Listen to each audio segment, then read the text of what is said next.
Hello friends, welcome to E learn space. Last topic में हमने क्या पढ़ा था? अपने पाइथन ऑपरेटर्स पढ़े थे।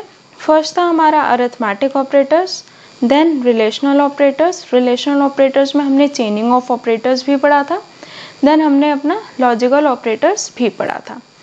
अब जो नेक्स्ट टाइप का हमारा ऑपरेटर होता है वो होता है हमारा असाइनमेंट ऑपरेटर।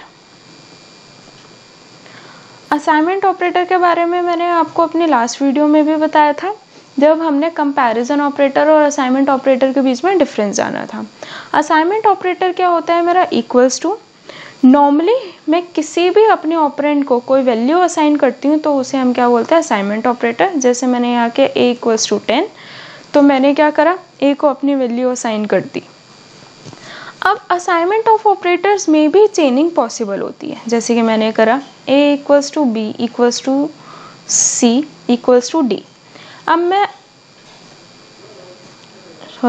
यहाँ पे वैल्यू असाइन भी करेंगे हम, a equals to b equals to c equals to d equals to 20। तो अब मैं चाहे a प्रिंट करूँ चाहे मैं d प्रिंट करूँ तो ये सब में मुझे क्या वैल्यू रिटर्न करेगा? 10 ही रिटर्न करेगा। अच्छा, ये तो हमारी नॉर्मली बात हुई। अब हम क्या करते हैं? नेक्स्ट हमारा असाइनमेंट ऑपरेटर में होता है compound assignment operator. Compound assignment operator क्या होता है? जैसे कि मैंने यहाँ करा a प्लस इक्वल्स टू 10, तो अब मैं अपना प्रिंट करवाऊंगी ये, तो ये मुझे क्या रिटर्न करेगा? 30। अब आप सोचोगे ये कैसे आए value? a plus equals to 10 किसके इक्वल होता है? a equals to a plus 10 के ही इक्वल होता है। तो अगर मैं अब भी a प्रिंट करवाऊंगी तो मुझे क्या वैल्यू रिटर्न होगी? 40। 40 क्यों? क्योंकि a में लास्ट वैल्यू क्या स्टोर हुई थी मेरी? 30 स्टोर हुई थी। तो उसके अकॉर्डिंग अब क्या आएगी वैल्यू? 30 plus 10 equals to 40। ऐसे ही हम कर सकते हैं, जैसे मैंने यहाँ पे करा a equals to 10, then a star equals to 10। अब मैं a की वैल्यू प्रिंट करूंगी तो क्या आएगी मेरी? 100 आएगी। अब ऐसे ही अगर मैं माइनस में करना चाहूँ, b माइनस इक्वल्स टू 2, अब b की क्या वैल्यू आएगी मेरी? 8 आएगी। c इक्वल्स टू 20 लिया है हमने, c स्लैश इक्वल्स टू 10, तो अब c की क्या वैल्यू आएगी मेरी? 2.0 आएगी। अगर अब मैं करती हूँ c equals to 30, d double slash equals to 10, अब d में क्या वैल्यू आएगी मेरी? 3 आएगी। आई होप ये चीज़ आपको समझ में आ गई होगी कि हमारे assignment operators, compound assignment operators किस तरीके से वर्किंग करते हैं। अब मैं आपको बता देती हूँ कि हमारे कंपाउंड असाइनमेंट ऑपरेटर्स कितने तरीके के होते हैं।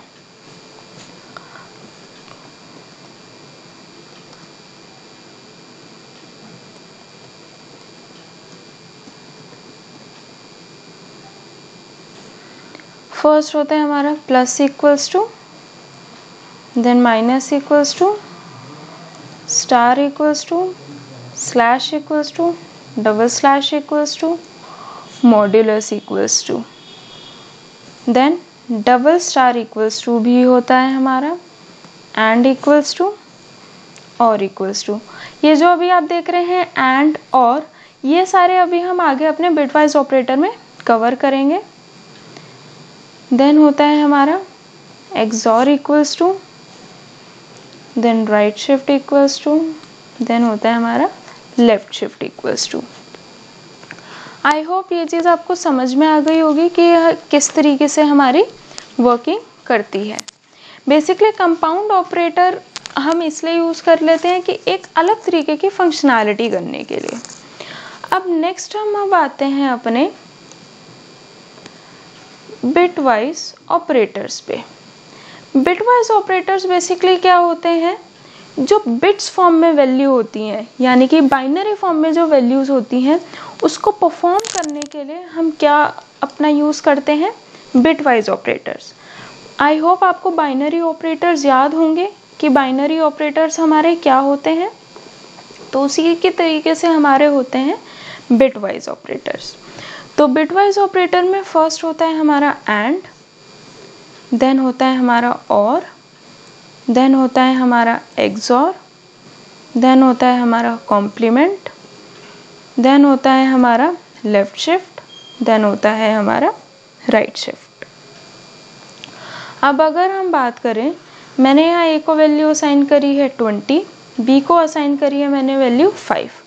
अब मैं यहाँ अगर लिखूँ A एंड B, तो ये मुझे आउटपुट में क्या दे रहा है, 4 दे रहा है मुझे आउटपुट में। अब पहले बाइनरी फॉर्म में कन्वर्ट करने के लिए हम क्या करते हैं, अपना एक नंबर लिखा हमने A equals to 20। Binary form में कन्वर्ट करने के लिए हम किसी भी नंबर को 2 से डिवाइड करते हैं। तो क्या हुआ हमारा, 2 10s are 20, remainder 0, then 2 5s are 10, remainder 0। अब 5 तो आता नहीं है 2 की टेबल में, तो क्या हुआ, 2 2s are 4, remainder 1, then 2 1s are 2, remainder 0। अब जब भी हम इसे बाइनरी फॉर्म में कन्वर्ट करते हैं तो हम क्या करते हैं, लो टू बॉटम जाते हैं अपना। तो इसका क्या मतलब हुआ,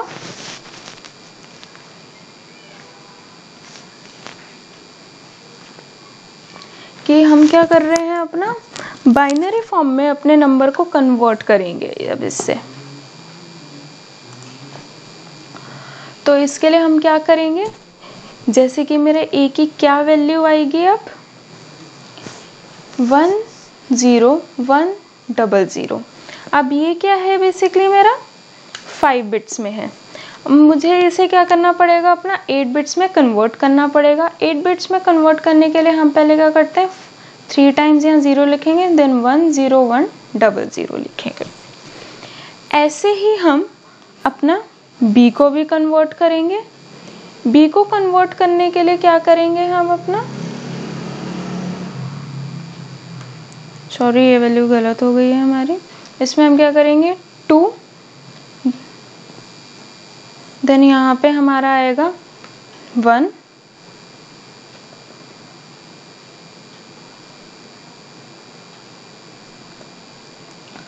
देन हमारा क्या आएगा 2 2s are 4, 1 रिमाइंडर, देन 1 0। इसमें भी हम वैसे ही कन्वर्ट करके लिखेंगे।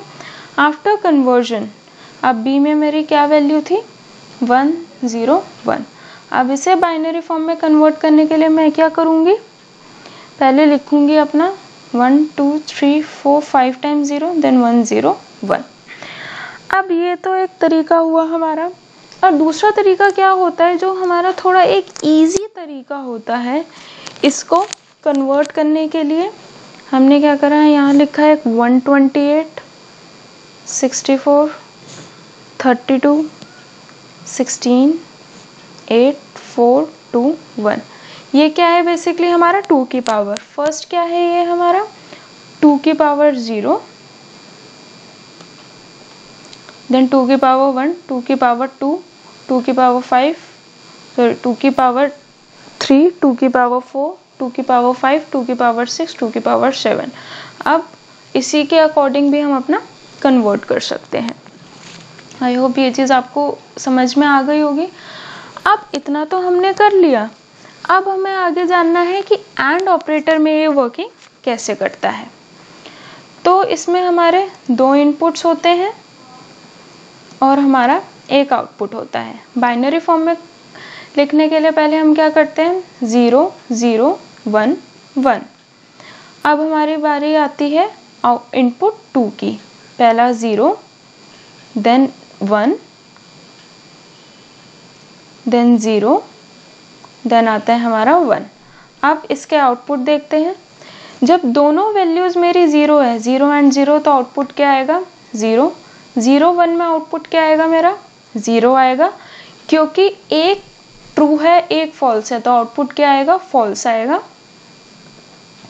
अब नेक्स्ट है मेरा 1 0, आउटपुट क्या आएगा मेरा, 0 आएगा। 1 1 में आउटपुट क्या आएगा, 1।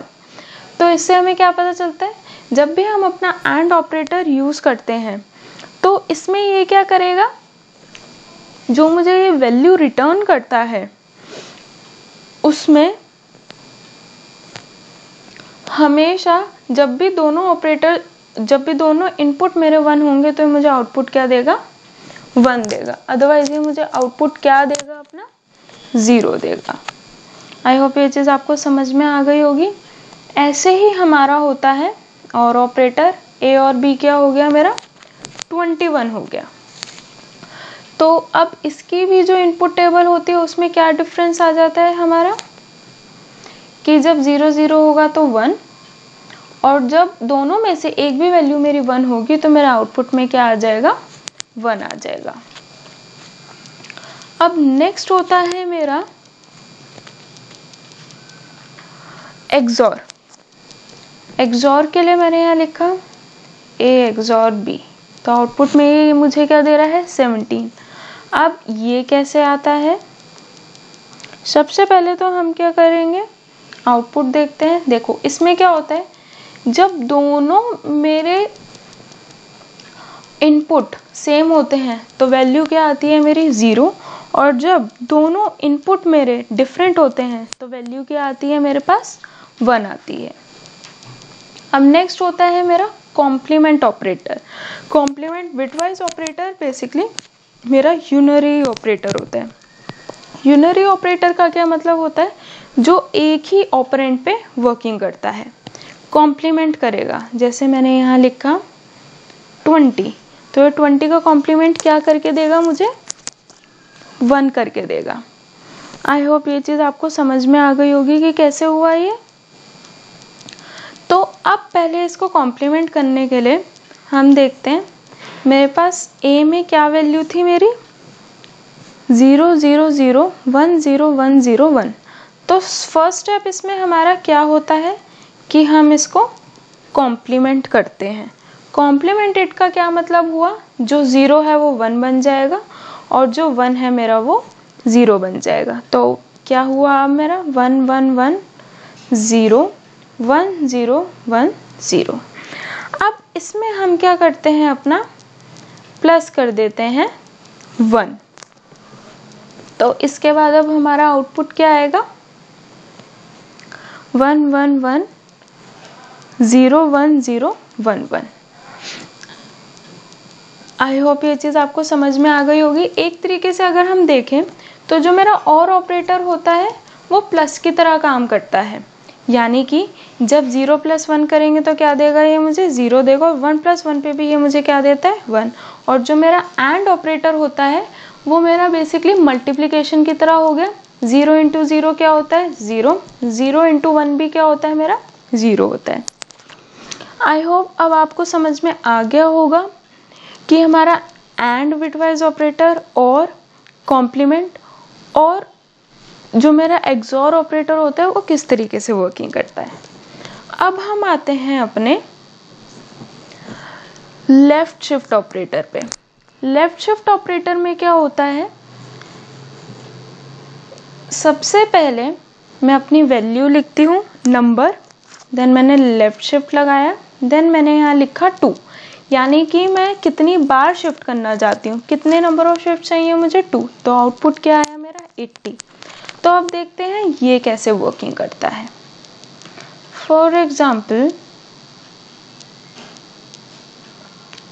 जो मेरा नंबर है, अगर हम देखें तो मेरा नंबर क्या है, बेसिकली 0 0 0 1 0 1 0 0। अब इसमें क्या होता है लेफ्ट शिफ्ट में, ये जो मेरी लेफ्ट साइड वैल्यूज हैं ये इसे रिमूव करेगा। इसे रिमूव करने का क्या मतलब हुआ बेसिकली मेरा,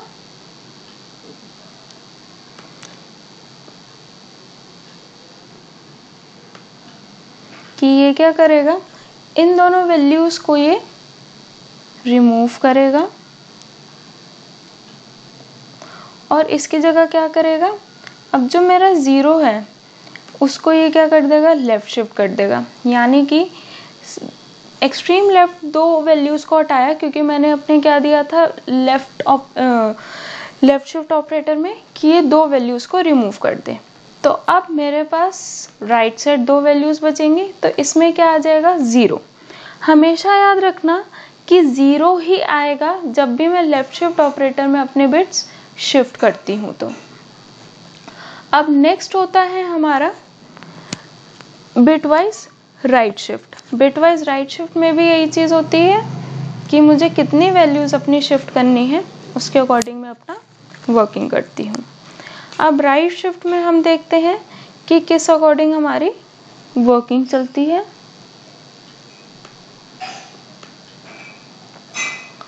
इसमें हम क्या करते हैं, जो मेरी बिल्कुल एक्सट्रीम राइट साइड वैल्यूज होती हैं ये इसको रिमूव कर देता है।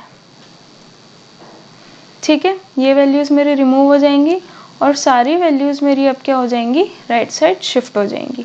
अब मेरे पास दो न्यू वैल्यूज कहाँ आएंगी, लेफ्ट साइड आएंगी। तो इसमें भी क्या होता है, जीरो वैल्यू ही आती है। बट फ्रेंड्स इतना ध्यान रखना, राइट शिफ्ट ऑपरेटर में अगर मेरे पास एक पॉजिटिव नंबर है तो ही ये उसको क्या करेगा, जीरो से रिप्लेस करेगा। अगर मेरे पास कोई भी नेगेटिव नंबर है जैसे कि -21, तो ये क्या करेगा, लेफ्ट साइड मुझे क्या वैल्यू रिटर्न करेगा, ये 1 रिटर्न करेगा मुझे वैल्यू। आई होप ये चीज़ आपको समझ में आ गई होगी कि ये किस तरीके से हम वर्किंग करते हैं। अब एक चीज़ इसमें होती है, जो हमारे होते हैं basically special operators. Special operators कौन कौन से होते हैं इसमें मेरे, फर्स्ट होता है इसमें मेरा आइडेंटिटी ऑपरेटर। आइडेंटिटी ऑपरेटर क्या करता है,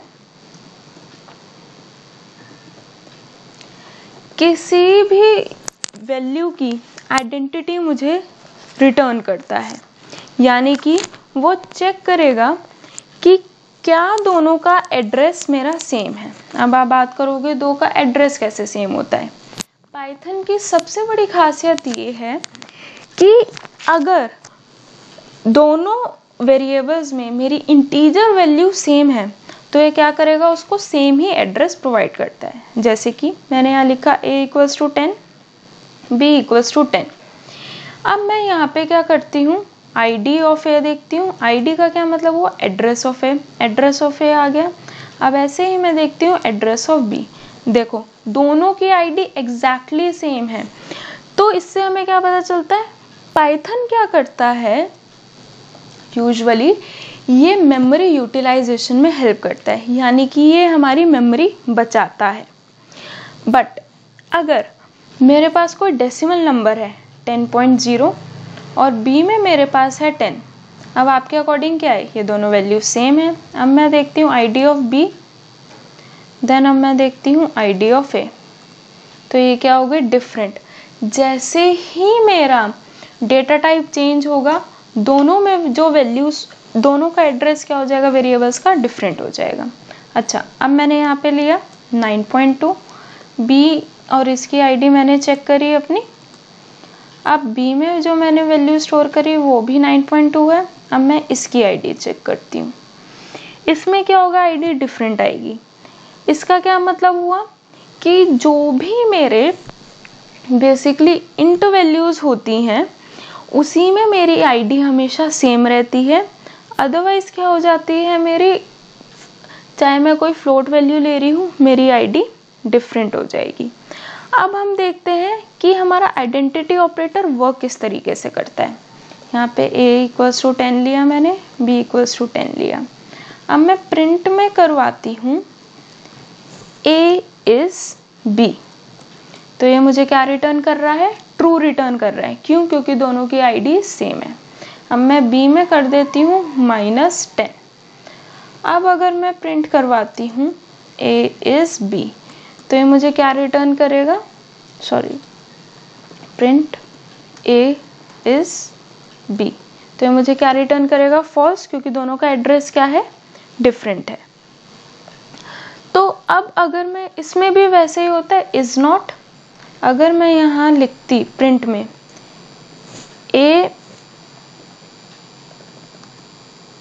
is not B, तो मुझे क्या रिटर्न करता, ट्रू, क्योंकि ये चीज़ तो मेरी ट्रू है, दोनों में अलग अलग वैल्यूज है मेरे पास।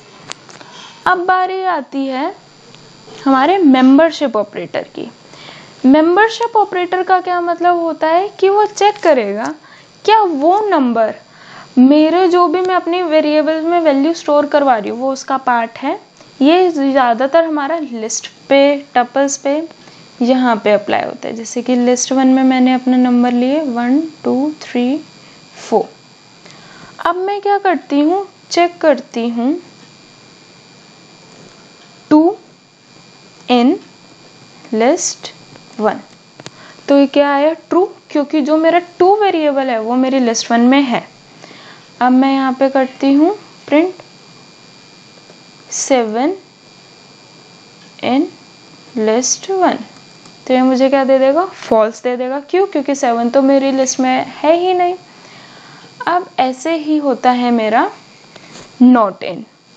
अब मैंने यहाँ पे लिखा 6 नॉट इन लिस्ट 1, तो इसने मुझे क्या रिटर्न कर दिया, ट्रू रिटर्न कर दिया।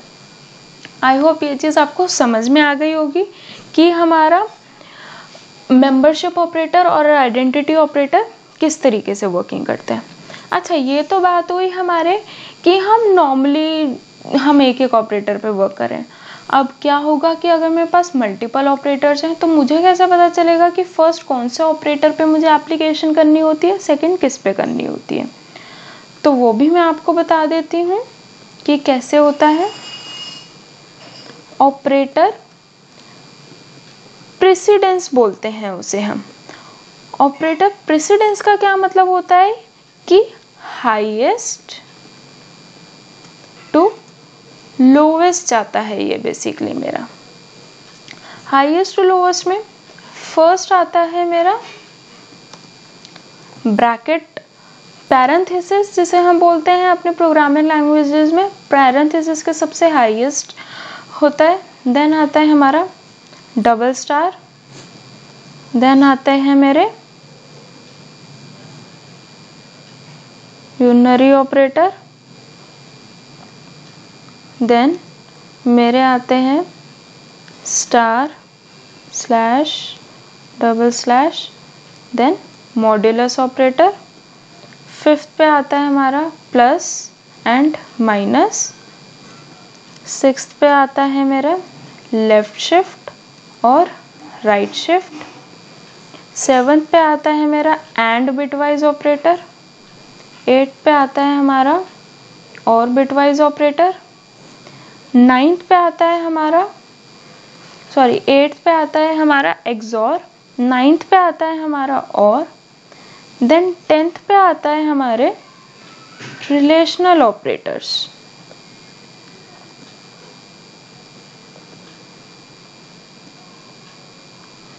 देन 11th पे आता है हमारे assignment operators and compound assignment operators. जितने भी होते हैं हमारे वो सारे आ जाते हैं हमारे यहाँ पे। जितने भी हमारे कंपाउंड असाइनमेंट ऑपरेटर्स होंगे वो सारे यहाँ पे आ जाएंगे।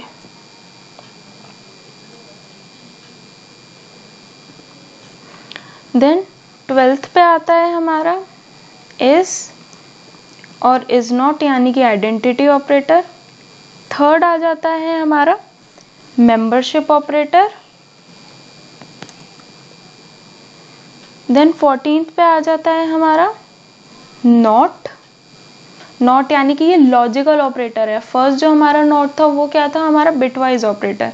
बिटवाइज ऑपरेटर और लॉजिकल ऑपरेटर में डिफरेंस होता है, दोनों अलग अलग तरीके से वर्किंग करते हैं। बिटवाइज ऑपरेटर मेरे बिट वैल्यूज पे वर्किंग करता है और जो मेरा लॉजिकल ऑपरेटर्स होता है वो नंबर्स पे वर्किंग करता है। देन 15th होता है हमारा एंड, देन 16th होता है हमारा और। आई होप ये आपको समझ में आ गया होगा कि हमारा ऑर्डर प्रेसिडेंस, ऑपरेटर प्रेसिडेंस किस तरीके से वर्किंग करता है। Thank you friends. अगर आपको ये वीडियो पसंद आई तो प्लीज़ इसे लाइक कीजिए और ज़्यादा से ज़्यादा शेयर कीजिए एंड प्लीज़ मेरे चैनल को सब्सक्राइब करना मत भूलिए। Thank you friends.